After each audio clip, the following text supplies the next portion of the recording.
Assalamualaikum warahmatullahi wabarakatuh.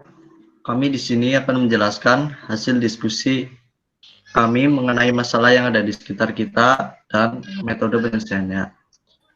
Sebelumnya, kami akan memperkenalkan diri terlebih dahulu. Saya Najib Jamil Abdurrahman dari IF 4406. Saya Pamarti Putra Muhammad Rafli dari kelas IF 4406. Saya Hasnan Habib Adams dari kelas IF 4406 dari Prodi Informatika. Masalah yang kami ambil adalah masalah mengenai sampah yang ada di lingkungan sekitar. Oleh karena itu, kami membuat proposal dengan judul memilah sampah sesuai jenis organik dan anorganik di daerah sekitar.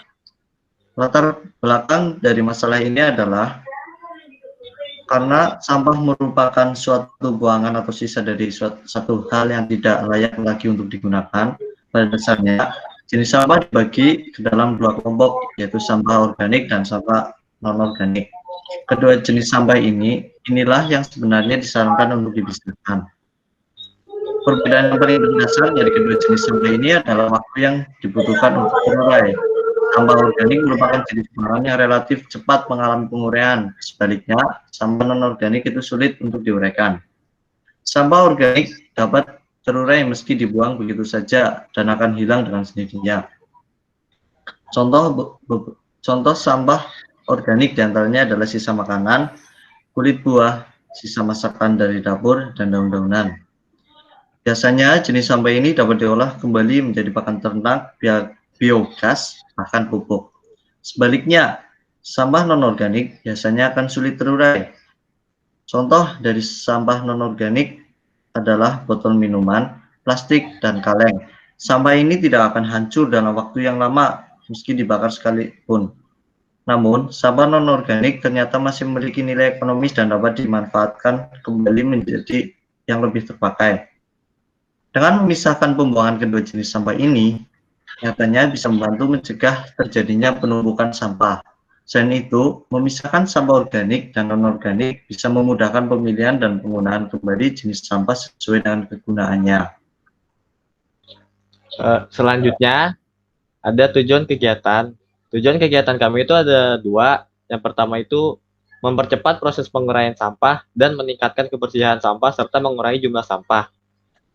Untuk rumusan masalah, kita ambil bagaimana cara memilah sampah dengan baik sesuai jenisnya. Dan untuk batasan masalah itu, kami memilah sampah yang hanya dilakukan di daerah sekitar tempat tinggal kami. Dan untuk manfaat kegiatannya itu ada dua. Manfaat untuk kami sebagai penulis proposal itu, dengan melakukan kegiatan ini, kami dapat lebih mengetahui macam-macam sampah dan memilahnya dengan tepat. Dan manfaat bagi lingkungan itu, memilah sampah dapat bermanfaat bagi lingkungan, diantaranya mengurangi bau busuk, lingkungan lebih rapi dan bersih, dan membuat lingkungan menjadi sehat sehingga terhindar dari penyakit. Jadwal pelaksanaan kegiatan ini adalah pada pertemuan minggu ke-14 pada mata kuliah pendidikan karakter. Orang-orang yang terlibat dalam proposal adalah Hasnan Adams, Najib Jamil, Pamardi Putra Muhammad Rafli. Rincian kegiatan ini adalah penulis membersihkan sampah di lingkungan sekitar daerah masing-masing. Kemudian penulis memilah sampah yang termasuk organik dan anorganik dan memasukkannya ke dalam wadah kantong plastik yang telah diberi keterangan nama.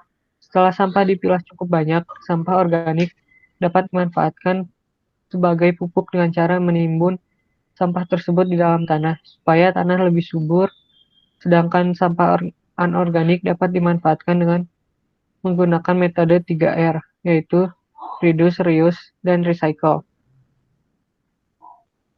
Sekian dari video proposal kami yang sudah kami tampilkan untuk memenuhi tugas besar dari pendidikan karakter Telkom University. Kurang lebihnya mohon maaf. Assalamualaikum warahmatullahi wabarakatuh.